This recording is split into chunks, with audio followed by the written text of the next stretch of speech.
Hi guys, this is Adil. I wanted to make a video series on how to live effectively in Dubai. So this is going to be the first video on this part, and then I'm gonna follow it up with different videos and different thoughts that I gather them. The first thing I want to talk about is food scene in Dubai, because a lot of people who come here don't know exact food scene, how things go around here. The food scene is very diverse in Dubai.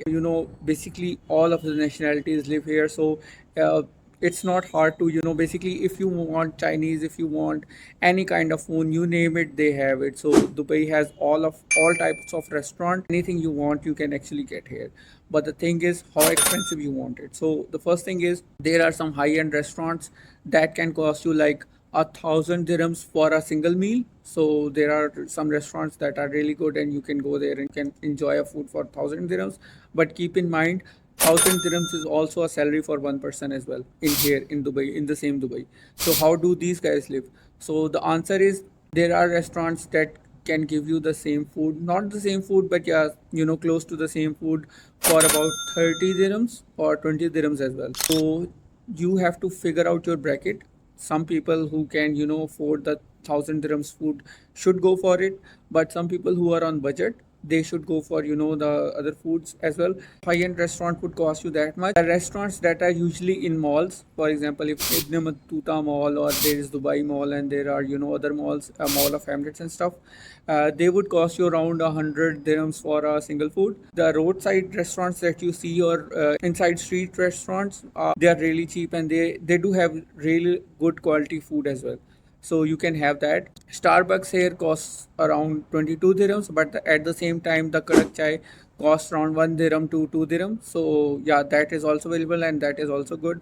So I know I'm comparing apples to oranges, but at the same time, it is important to tell people about it, because there are some people who don't know how Dubai works. They only see the glamorous videos, so they don't know how day to day people live in Dubai. So yeah, I wanted to make a video on that. So just to cover those points up. And the second is basically living expenses in Dubai. Technically, the government would ask you to do a 1 year contract with your landlord, and then once you get an unfurnished apartment for a 1 year contract, you will be able to furnish it, and then start living in it. This is the good, and this is the legal practice, but of course there are some other practices here as well. For example, the most accepted practice here is monthly payments for a furnished apartment, or furnished room, or furnished bed space. I don't know the legal status of that, but it is a very accepted practice. So what will happen is, people have for low income groups, they have bed spaces. There are some buildings in every area where you can actually get a bed space. You can check on Dubizzle, or you can check on basically Facebook Marketplace for bed space. So one room will have about 4 or 3 bed spaces, where there will be a bed, and there will be some closets. You can get that, and they will be really cheap. For example, starting from 400 dirhams to 1,000 dirhams, you can get a bed space for a month. So you can live there, and then you can work there, and back and forth do that. That's the first thing. Second thing is bed partition. They would do a partition for a bedroom. You will get a half of a bedroom where you will have your own bed.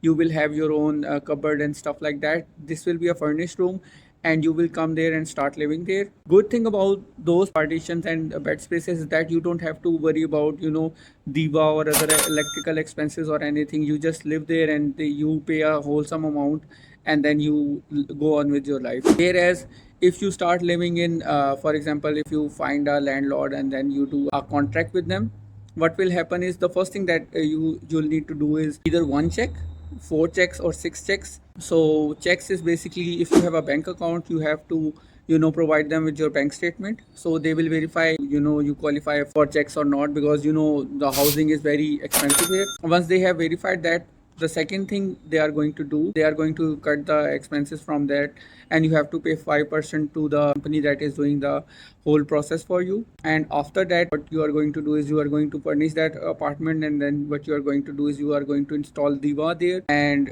internet there, and then you can start living. But usual practice is that people come in, they pay for either bed space or for bed partition. Even you can get a master bedroom for yourself as well.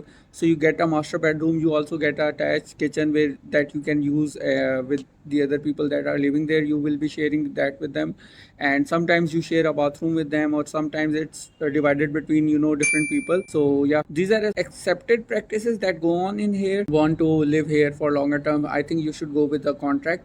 So good thing would be that you have your at least 4 months expenses with you, so that whenever you come in here, you can start living here, and your contract will go there as well. So you need to save up some money for that. So that's the first tip that I have after the food tip.